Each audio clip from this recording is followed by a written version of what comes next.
Education in America will forever be a hot topic, and unfortunately, everyone in the kitchen sink has an opinion to throw into the mix. But we as consumers need to be careful about who we're listening to in this fight. My name is Siena Rose, and I'm bringing you to the new Frontline of the battle. And with me is a man who's made national headlines in education, in schools in Oklahoma, and recently has made the switch to becoming a brand new kind of freedom fighter. Teacher Freedom Alliance CEO Ryan Walters. Ryan, welcome to the podcast. Hey, thanks for having me on. It's awesome to be on the program. Yeah, I'm thrilled we can make this work. So before becoming a state superintendent of public schools in Oklahoma, you were a classroom teacher, is that correct? That's right. Right. How long were you a teacher for? I was a teacher for 9 years, full time. Then I continued teaching when I was the Secretary of Education for 2 more years in kind of a hybrid role. But yeah, no, it was, I from when I was 14 years old, I knew I wanted to be a teacher. And so getting into the profession right out of school was fantastic. And I actually went back and taught in the hometown that I grew up in. So that's always a cool experience. Oh, that's sweet. That's Yeah. really special. Yeah. What did you see when you were a teacher that made you realize you wanted to take this to the next level and fight it at a higher level? Yeah, being a teacher was absolutely tremendous. It was an incredible job to shape young people. You truly felt every day coming to work you were having a tremendous impact on not only the individual kids, but the world around you. But also every day you were reminded of a system that doesn't work well for kids, doesn't work well for parents, and doesn't work well for good teachers. And I'll give you an example of that. I would go on and teach. I taught special ed, and then I would teach all the different types of student, all the way from those that struggle all the way up to advanced classes. And as time went on, I wanted to offer more courses for the kids, and you want to make sure that they can take the classes they want. And I remember having teachers around me that, go, hey, look, but you keep doing all this work. You don't actually make more for that. You know that, right? Like actually this system de-incentivizes you working harder and doing better. And it just kind of hit me, it's like, it is a shame that it's that way. Mm-hmm. And so as time went on, I thought, what, we've got to do more to change an education system that rewards great teachers, that gets out of this union mindset and actually puts kids at the center of everything that they do. Yeah. So one of the things that was your signature move when you were state superintendent in Oklahoma was bringing the Bible back into the schools, which obviously I'm a fan of because I'm a Christian. Why did you think that was a priority, and why did you choose to do it? I imagine part of your experience as a school teacher and your values had added into that, but tell me a little bit more about that. Right. So, that was something that I heard time and time again as I toured the state on my campaign was the frustration that parents had around kids don't understand American values. They don't understand our history. They don't understand where those came from. They don't understand the Christian heritage of the country. And as a teacher, I saw that all the time. You look through history books and you see economic reasons for the American Revolution. You see all of these kind of secular arguments throughout American history, and you go, oh, hold on a second. Where's all the quotes about the Bible that you heard from the founding fathers, that you heard from folks like Abraham Lincoln? They were very religious individuals, and they talked about that. So what you saw was the left saying, well, we want to downplay the role that Christianity played in American history. So one of the things we said is the book that was most cited by the founders, the book that was most read in American history, has to be understood to understand American history. So I'm very proud of that, of bringing the Bible back to the classroom. I think that it's so essential that our young people understand American history in order to make America great, in order to keep America in line with its principles. And so that's giving them the Constitution, the Bible, the Declaration of Independence, Federalist Papers, and letting them read those for themselves. Mm-hmm. I'm curious, did you feel this passionately about it in this way before or after you had children of your own? Having children changes you. I was always passionate about it, but no, your passion grows when you have kids because, you know how you feel as a parent, that you want your kid to have the best education possible. And when you take the kids to the school bus in the morning and they get on that bus, you're hoping that their day goes well and you're hoping that they learn something that benefits their life. And that every parent has that dream. And then what really hurts you is when you think about the parents that put their kid on that bus and think, my kid's not going to have a good education day, or I'm worried about my kid at school today. And so That's always been a motivating factor for me is I want parents to know that when their kids dropped off at the bus stop that, hey, my kid's going to have a great day. My kid's going to learn today. My kid's going to be in a better spot tomorrow than they were today. That's what you want every parent to feel. And so, that's where I've always been passionate about fighting for the best education system possible for our kids. Mm-hmm. Ryan, I think it's a really admirable trait that you care so much about education and how children are doing in schools, that you care for other people's children as much as you value like the experience that your own kids are getting. And with that said, the stuff that you've pushed for has met resistance a few different times. There was Bible in Schools, Office of School Choice, and then stripping accreditation from DEI districts. Amongst all of those, which reform met the most resistance from your opposers?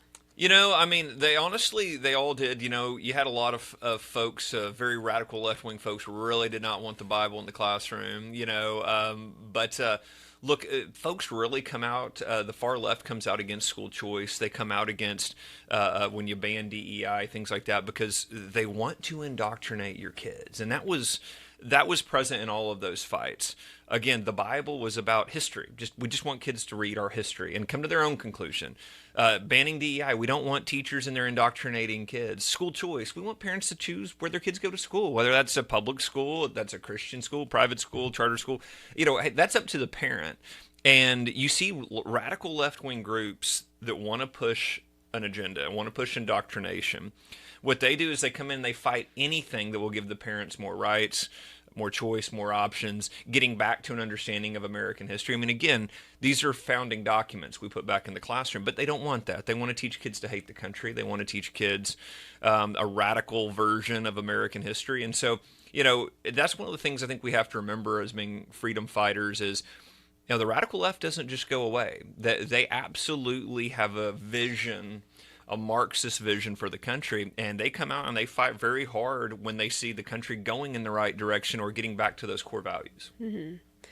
Well, after all of those great reforms that you did in Oklahoma, you then left the Oklahoma State Superintendent position to become CEO of the Teacher Freedom Alliance, which I'm thrilled you're here. Could not be more thrilled.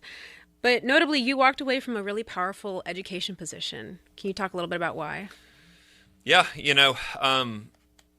when I was in that role, we were able to accomplish the biggest reform agenda in education in the country. Nobody did more for education reform than we did in Oklahoma.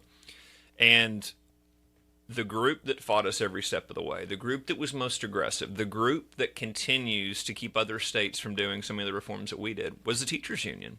They fought us on every single reform, whether it was transparency, whether it was school choice, whether it was history standards that actually taught American history, whether it was banning DEI. They fought us on everything. Merit pay. One of the things that was so funny for me is we launched merit pay in Oklahoma where teachers could make up to six figures if they were in the top 10% of teachers. We gave $50,000 signing bonuses for high-performing teachers. The teachers' unions fought all of those things.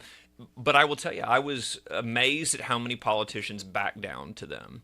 So we were able to win all of these fights, but so many politicians are not willing to stand up and fight back.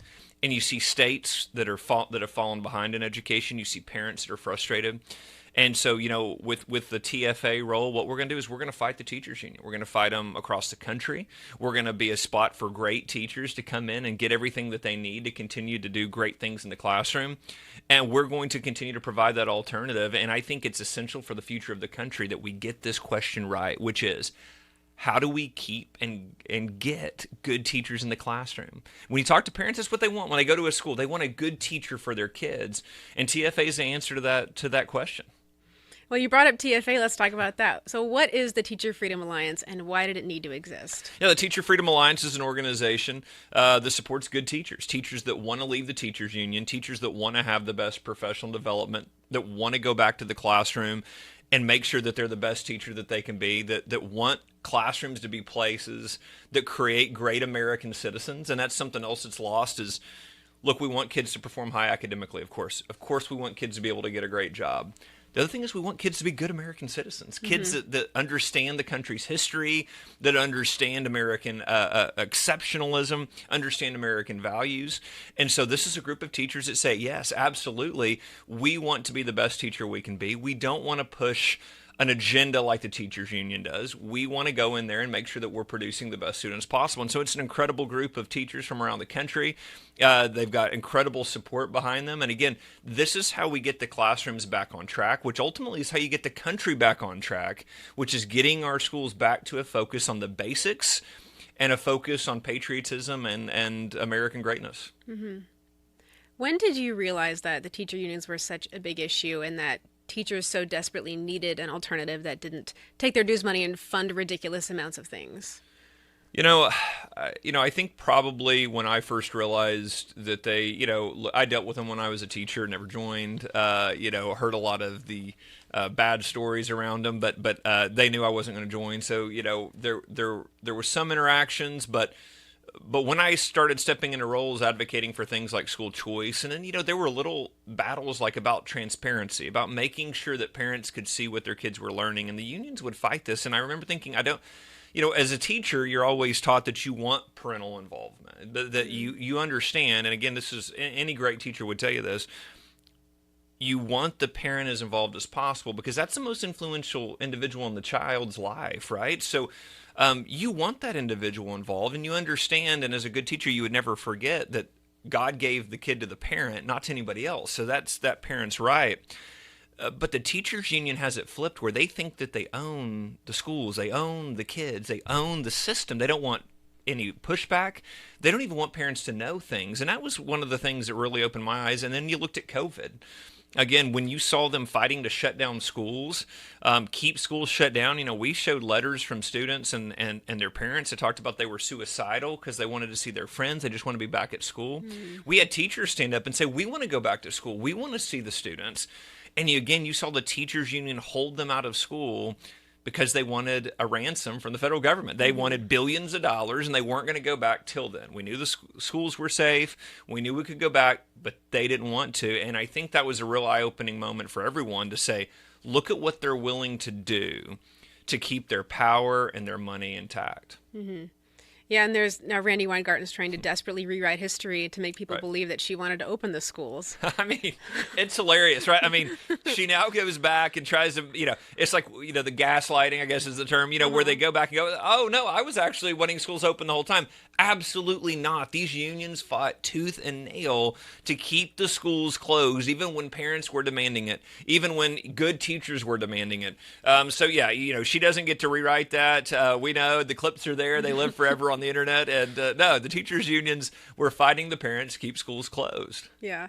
When you saw that clip, did it make you laugh, or did you kind of just roll your eyes and be like, these people are so predictable? Because I think any one of us could have guessed that she would have tried to do something like that. I mean, it made me laugh because it was just so over the top. I mean, it's just one of those things where there's certain lies you hear from folks that you go, I mean, come on now. Like, that we can just go back and show the clips, right? Like, but, I think with the teachers union, that's one of the most frustrating things for me is just be open about who you are and what you're doing. Just be open about, listen, we funnel money to the Democrat Party. Okay, that's what we do. Okay, that's where your membership dues are going to go. I would have a lot more respect for them if they were that open about it.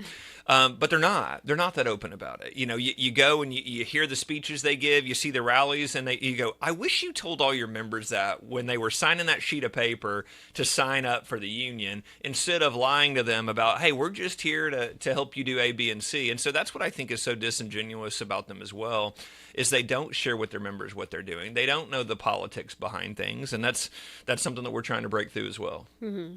Well, with TFA, I would love to know about your vision as CEO. Where are you trying to take it? What goals do you have? Yeah, one of the things that we want to continue to do is make sure that teachers are getting what they need in forms of professional development. So when teachers every year they're required to do a certain amount of trainings, one of the things we hear from teachers is they're so frustrated because there's left-wing indoctrination in it all the time. They're having to take things that contain DEI and by the way, all of these things that they say don't relate to the classroom. And so we want to make sure that when you join up to TFA, to the Teacher Freedom Alliance, that, hey, you've got access to the best professional development in the country. We're going to have a summit. It's going to be huge. It's going to be great. We're very excited about that, and we want to have great speakers there for our teachers to be able to hear, but also for them to continue to form that community. And I think that's such an important part of the work we do as well, which is making sure that teachers have a community where, hey, hey, if you're having a problem, with a certain issue with your subject area or with your district, you can share that with these other teachers, and they can help you troubleshoot those problems. Of course, we're going to do that as well. But it's a true community of folks that want to get the schools back on track, that want to be helpful for the future of the country, and that are dedicated to the students. And so it's very exciting. But we're going to keep making sure that those teachers have the resources they need, that they have the resources they need to fight back against the union, and the resources that they need to be the best teachers possible. Mm-hmm. Well, unfortunately, sometimes it feels like it's a rather uphill battle with this sort of stuff. So what keeps you energized and hopeful and continuing on in this battle, knowing the things that you have to overcome?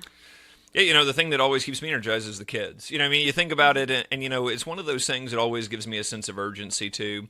You saw this as a teacher. You would have students that you knew that either this class can help really shape them and help them understand their potential, and really kind of come into their own and really make a difference in their life positively, or they're kind of at this point that they're so frustrated that they could go the other way. And you saw kids that would go the other way and live a really rough life. And it's so important that we keep a sense of urgency to know, look, these kids are in school right now. They're there right now. This isn't a theory. They are in school right now. We want the schools better today so that those kids can have a better education that would lead to a better life, stronger families, a stronger country. And so that's where I get my energy from. That's where I get, my optimism from too, is, when you work with young people and you get to talk to young people, I'm excited about the future. But we've got to empower them the best we can. And so that's the mission of TFA, is we want a better tomorrow. We want a better future for our kids. And a big part of that is having good teachers in the classroom, and that's what we're dedicated to do. Yeah. Would you say that education is probably like the biggest front in the culture war right now that we're in? I believe it is. And that's what the left has chosen to do. The left had an agenda for the past few decades, and it was to turn young people into leftists. You saw it start at the college level. You can look at, if you remember back when President Obama ran, people were going through, wait, his professor was who? And they were teaching, and that was such kind of an eye-opening moment for so many Americans going, whoa. These college professors were saying what? Well, now you have K-12 teachers unions that are the teachers that were in those classrooms and the union activists that went through all of those colleges. And so you've seen this as part of what they've wanted to do, which is turn kids against the country. It's where you saw CRT come from. It's where you saw DEI come from. And instead of teaching this love for country, this understanding of American values, it was teaching them to hate this country. And it's had a tremendous impact. And so it is an uphill fight to get it back on track. But again, the more I'm around young people, the more I'm around the country, the more optimistic I am, because you see the excitement of getting America back and getting that true understanding of American history, which is so key to understanding our identity and who we are. Excuse me. A few more questions about TFA. It's really neat to be able to hear you talk about this in person. You have a lot of really great clips and statements about TFA that I think really emboldens people to look more into it and get more involved in what's going on. I know that with some notoriety comes with criticism. What are some criticisms that you hear about TFA, and what would you say in response to them? Yeah, look, I think that teachers are always, one of the things the union's done a great job of is really lying to teachers about their services, about their rights, things like that. The reality is teachers don't need the teachers union. The reality is that teachers can get a lot of the resources and protections outside of the union. And that's one of the things that we've really tried to do. Is we get attacked by the teachers union all the time, because again, they want teachers to believe they have to join. There's really no opportunity for you outside of this. And what we're trying to do for teachers is say, look, there are several options. We're a great option for you that's not going to push a left-wing agenda. But you have a lot of teachers that, again, don't even know that they're paying union dues because they signed up once several years ago and it is automatically renewed. And so after Janus, it's really been a big victory for teachers to understand more of their rights. But again, the union likes to not tell them and likes to block organizations that do tell them about their rights. So a big part of it is just informing teachers about their rights when it comes to dealing with the teachers union. And so that's a big part of it for us too, is look, teachers are very busy. They're working hard with their lessons and everything every day. And then they get an email from their union that tells them things that's just totally baloney. And so then we're trying to come in there and go, guys, actually, no, you have a lot more rights than you know about. And again, they're not telling you those things. And again, I'm just amazed at how many times the teachers union tries to undermine those efforts with good teachers. Well, one more question for you, and then I think we're almost out of time. President Trump is almost a year into his second term. What would you like to see happen federally on education? Yeah, look, I think the president is doing a tremendous job. I think he's done a better job with education than any president we've ever had in American history, because you've got to eliminate the federal Department of Education. It has undermined the education system. Every education statistic has gotten worse since 1979. You see a bureaucracy there that grows and grows and grows. And do not forget, the teachers union's number one ask in 1979 for Jimmy Carter was to create a Department of Education. Well, why did they want that? Because they were going to partner up with that Department of Education to push their agenda. That's exactly what they've done. And so President Trump is spot on. He is 100% correct on eliminating the Federal Department of Education. But I do want to say and give kind of a warning about that. If we just eliminate the Federal Department of Education and we keep the teachers union in place, they're going to fill that power vacuum. They are an incredibly powerful group. Without the Department of Education, they will come in and assume that kind of role as well of pushing continuously on the states. And so it's so important, as President Trump is eliminating the Federal Department of Education, that we eliminate the teachers union to truly give education back to the states, back to the parents, back to that concept of getting back to the basics. So it's so important that that step is done as well, or else I think the teachers union just continue to do what they do, which is undermine our schools, undermine what parents want for their kids. I think it's a very important point to make.